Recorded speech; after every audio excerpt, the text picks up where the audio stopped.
Welcome back everyone to another day, another tutorial mga mima. So ito yung flower na ni-request ng madami. So pasensya na kung medyo natagalan, gawa ng sobrang busy ko pa kasi. At saka isiningit ko lang talaga to ngayon mga mi, ha. So nakikita nyo po sa video mga mima na nagkakat po ako ng ating satin ribbon mga mi. So ganyan po siya mga mima. Itong cutter na ito ay maganda to siya. Gawa ng hindi mo na kailangan magsunog-sunog ng bawat dulo. Nakabawas ka na ng trabaho. So sa flower natin na ito mga mima ko ay kailangan natin ng 18 to 20 petals po. So yun yung gamit ko mga mima ko ha. 18 to 20 talaga yung mga petals na ginagamit ko kasi gusto ko sila parang full bloom baga. Gayon po. So mag-start tayo by folding.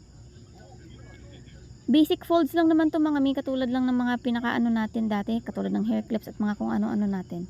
So ganito siya mga mima ko, kailangan nyo po siyang sunugin sa bawat gilid.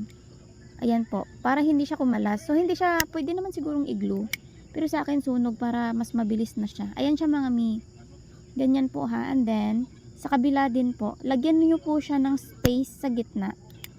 Meron siyang pinaka-space sa gitna, hindi talaga yan sila nagkakaano. So parang ganun po ha. So, eto na po yung 20 pieces nating petals mga mima ko. And then, mag-start na tayo. Pinaka-middle niya mga mi, isang piraso, ganitong gawin nyo. Sundan nyo na lang po yung video para makuha nyo po talaga.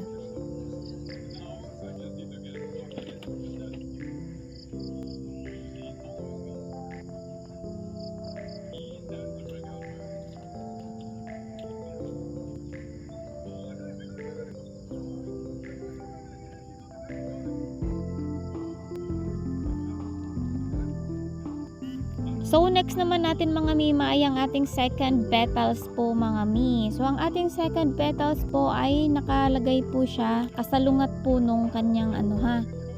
Magkasalungat po kasi palagi yon. So sa tapat niya lagi nakalagay yung second petals. Mabilis lang naman to mga mi, gawa ng parang kung sa exam pa, kung parang sa ano pa ay parang fill in the blanks na lang siya ba. Parang ganun siya. So, ayan mga mi, magkayakap ha. Sana all may kayakap, o diba? Ayan, magkayakap po silang dalawa. So, ganyan po ang ating second petals. Ay, ganyan siya mga mima ko. I-ano niyo po yung ilalim na magkapantay pala, magkapantay. Pansin niyo ba yung boses ko mga mima? Para siya may sipon. Pero wala akong sipon. Gawa ng malamig kasi. Pag malamig ay umaatake yung sinus. So, ayun. So, next petals natin mga mi, ang pangatlo, ayan. Sa gilid ulit, sabi ko sa inyo kanina, fill in the blanks lang to. So, doon nyo siya ilalagay sa walang ganyan, o diba? Parang may kulang. Charot, sana all may kulang. Ayan mga mi. Next naman po ang ating pang-apat. Doon ulit sa kabilang side.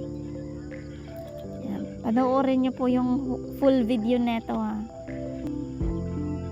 Wala pa talaga sana akong balak mag-tutorial ngayon. Kaso, ang dami na kasing comment ng tutorial neto. Yung mga ibang hair clip ko, hindi ko pa nagawa ng tutorial.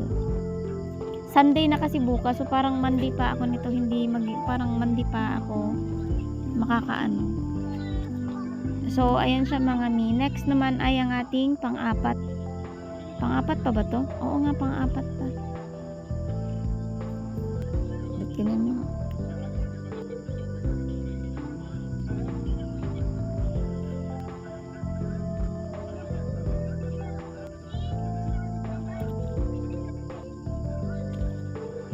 Next naman, sunod-sunodin nyo na yun siya mga mi. Ano na siya? Fill in the blanks nga lang po ito. Dumi pala ng kuko ko. Galing kasi akong ano.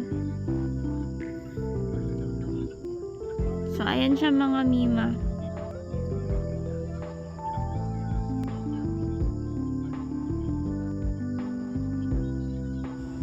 So, fill in the blanks lang to mga mima hanggang sa dulo na to.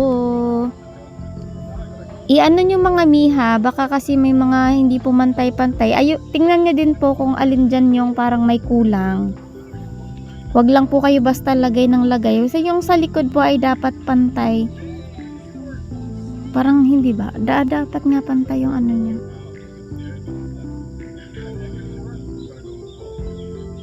Ayan siya mga mi.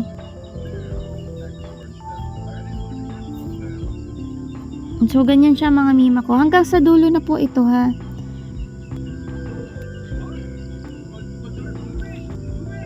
Bibilisan ko na ba tong video?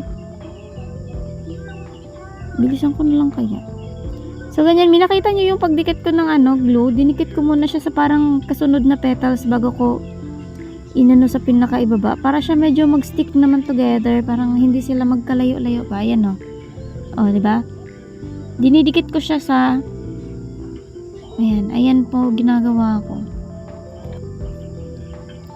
Hindi ko ma-explain pero ganun nga. Try nyo nga din sa inyo kapag gumagawa kayo. Ayan no. O, diba? Dinikit ko muna siya doon sa para dumikit yung gitna niya. Hindi lumawlaw. Ganun. Ayan. O, so, diba malapit na tayong matapos. Basta yung isang buong ko nito, buong flower na full bloom. 20 petals to siya. Pwede nyong dagdagan kung mas gusto nyo ng mas full. So, ayan. Kung malapit na tayo matapos, tignan mo, katulad nung ganyan ba, yung kabila, parang sa ngipin pa, bungi. Ayan, parang bungi. Kailangan nyo siyang i-feel. Ayan. Diba? Parang ganon. Mabilis lang itong mga mi. Kayang-kaya nyong gawin yan. Basta nade-distract ako dyan sa kuko ko.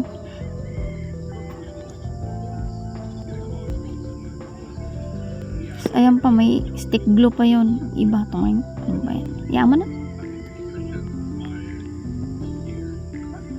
So, ayan, malapit na tayong matapos. Baka next day ulit tayo mag-tutorial. Anong next tutorial natin mga mi? Ay, sa mga nanonood dyan ha, thank you so much po. Lalo na dun sa mga nanonood. Lalo na po sa mga nag-share, nag-react, nag-comment dyan sa video. Thank you so much mga mima. Panoorin niyo yung ads. May ako ba? May naman kasi ako pero maliit pa lang. Parang mga cents pa lang yung kinikita ko. Charot. So, panoorin niyo po yung ads ko ha. Ayan mga mima. Ay, comment nyo po kung next tutorial natin para magawan ko ng kasi medyo busy kasi talaga ako ngayon gawa ng magtitinda na kami sa Sunday kaso wala pa akong paninda, naubusan na. Kaya ayun, hapit na ako sa So, ayan mga mi. Last one na lang yan. So, ganyan na po yung itsura niya mga mima. So, ayan muna for today mga mima ko. See you next time po and then comment kung may may iba kayong ipapagawa.